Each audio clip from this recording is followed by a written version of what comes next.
La Asamblea General.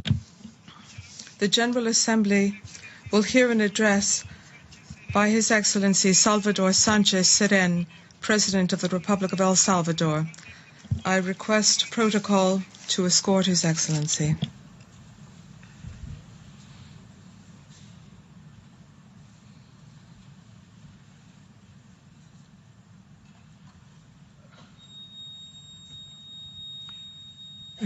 En nombre de la Asamblea.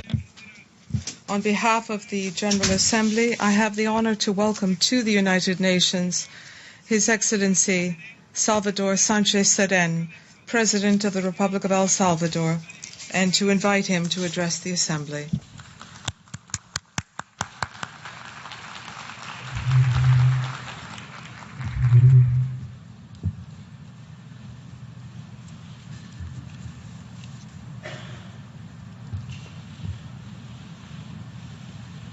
Señor Presidente.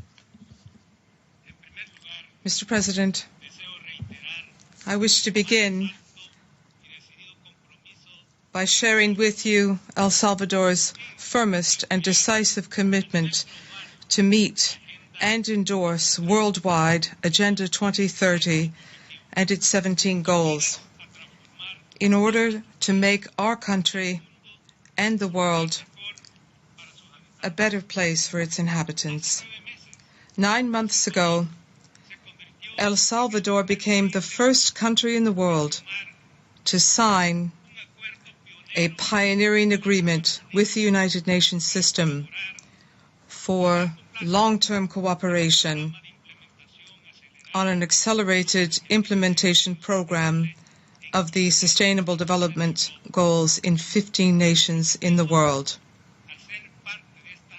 Our objective as partners in this ambitious initiative is to sustain the efforts of our country for this agenda. We recognize that there is a timeline for fulfillment of the SDGs, and we have already outlined strategies in our 5-year development plan known as Productive, Educated, and Safe El Salvador. In our work together with the United Nations, it is key to empower a variety of stakeholders in the implementation process. And to that end, we are setting up a National Sustainable Development Council. It is a joint mechanism between the government and civil society to work together, to consult, and to coordinate in order to fulfill the SDGs at the national level. In El Salvador, we are convinced that the SDGs must become an agenda for society. They must become a shared vision and program between governments, citizens, social organizations, businesses, universities, and other pillars of society. Of course, as a government, we must be the first to show progress in implementing this agenda. And therefore, we are making every effort to increase productive capacity in our country. We are creating conditions for greater public and private investment. We are supporting micro, small, and medium-sized enterprises, improving the quality of education, and implementing special support programs for vulnerable sectors, such as our youth and women in the rural regions, in order to provide them with opportunities for employment and growth. We are certain that the goals will be achieved and that we will overcome challenges. We are united in this positive path to find a solution to the short-term and tax problems which we are facing as a country. Moreover, we are carrying out unprecedented efforts in the area of security, as we did a year ago when we shouldered Agenda 2030. And as we said, sustainable development cannot become a reality without peace and security, and peace and security will be threatened without sustainable development. I wish to share with you that the National Council for Citizens' Safety and Coexistence, involving all social and political sectors and stakeholders in the country, is moving forward with the implementation of Safe El Salvador plan in order to take steps to reduce all forms of violence and activities by criminal groups and gangs, traffickers in persons, weapons, and drugs, which has caused such suffering for our people. In addition, we have also undertaken extraordinary measures to prevent violence. These measures will gradually be extended throughout our national territory once they have been implemented in priority municipalities. The actions carried out throughout this El Salvador Safe Plan has led to results. In the past 5 months, we have seen a reduction of some 50% in homicides as compared to the first 3 months of this year. Of course, we have many challenges and difficulties ahead. I wish to reiterate that the government of El Salvador remains fully committed to guaranteeing and protecting human rights. Our commitment to human rights, as well as to democracy, the separation of powers, and the respect for the mandates of every state body and their decisions, transparency and combating corruption today are the cornerstone of the actions of the government of El Salvador. Mr. President, heads of delegation, I wish to share with you that my country promoted in the text adopted at the Summit on Sustainable Development a recognition of migrants as a vulnerable group. And we also recognize their invaluable contribution to economic development in the countries where they are located. El Salvador insists on the need for the international community and organizations dealing with migration and in defending migrants and in defending human rights in general, and in particular the United Nations. We ask all these organizations to meet the challenge with courage and to guide actions of their agencies, funds, and programs in order to strengthen cooperation and initiatives related to migration in all its facets. Migration is a multidimensional phenomenon, and it has existed forever in the history of humankind. In the particular case of my country, we are aware of the factors which motivate many Salvadorans to emigrate.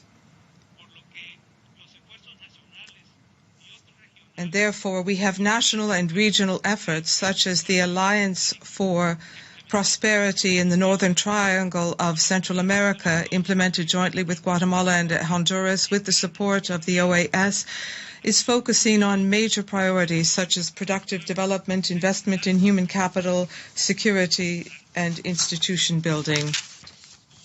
As a country of origin, we are carrying out efforts, but at the same time, we need support, and in particular, we need guarantees that the rights of our co-nationals will be respected in countries of transit and destination. In other words, only efforts aimed at improving conditions in communities of origin for migrating populations will lead to a change in the medium and long term. The wall is not a solution because it leads to greater hate, as was said by our Holy Father last September. Mr. President, there is no doubt that the maintenance of international peace and security is an absolute prerequisite for fulfillment of Agenda 2030. And therefore, it is disquieting to see the threat to mankind as a result of the continued existence of weapons of mass destruction. And their use, or the threat of their use, is a clear violation of the United Nations Charter and a crime against humanity. It is a clear violation of international law and international humanitarian law. At the same time, we note with concern attempts to destabilize progressive governments in the region. for example, the deposition of the mandate of the president elected by the Brazilian people. These not only fly in the face of the rule of law, but they also severely hamper democracy, peace, and the development of nations. And therefore, we speak out against these types of measures.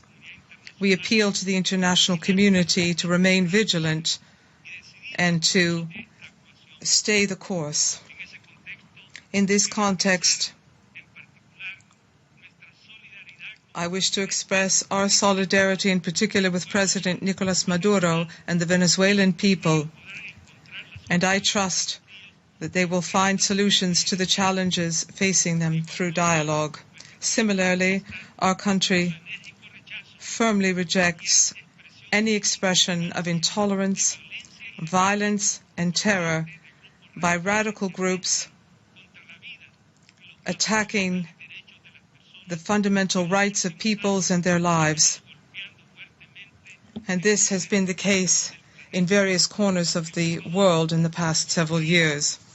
El Salvador is a country which has suffered a civil war, and the fallout of the Cold War is particularly concerned by the conflict in Syria, which has been worsening and which has had a disastrous impact on the entire social fabric, in particular for girls and boys.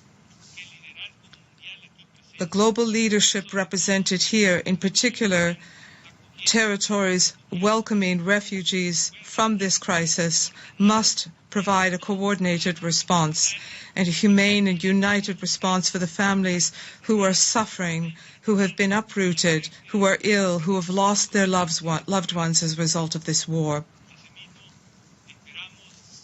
We also hope that the various sectors in Syria, with the support of the international community and the United Nations, will implement an agreement to end hostilities in the territory. And at the same time, we have the same hope for other areas of the world, such as Palestine, Iraq, and Libya, where it is urgent to overcome conflicts and establish peace.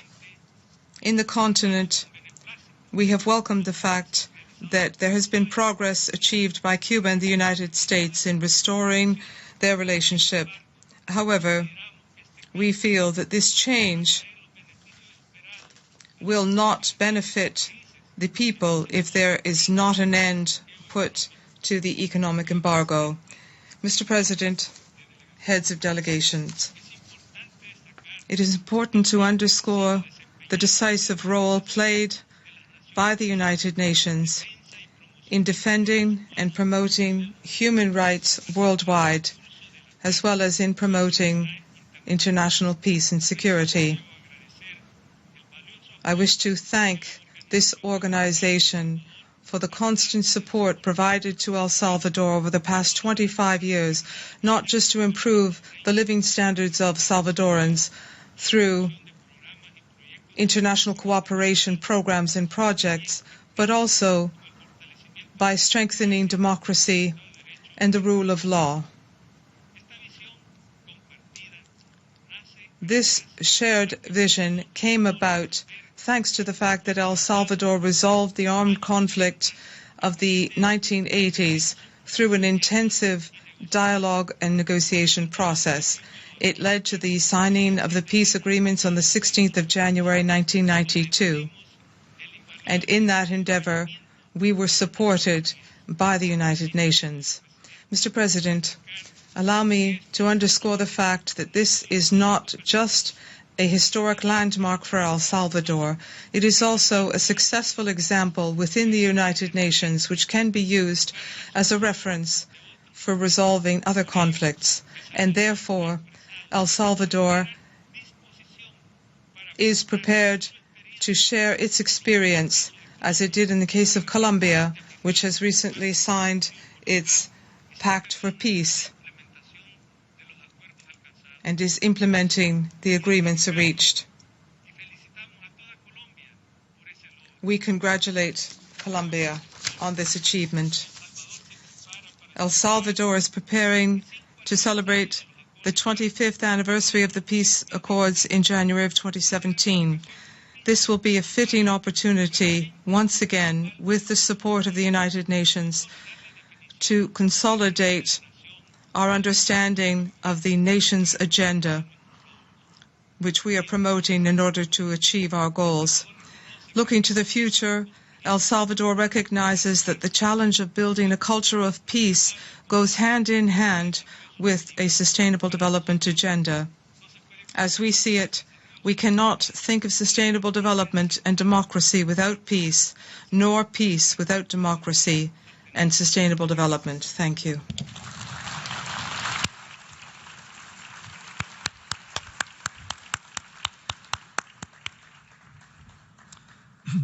En nombre de la Asamblea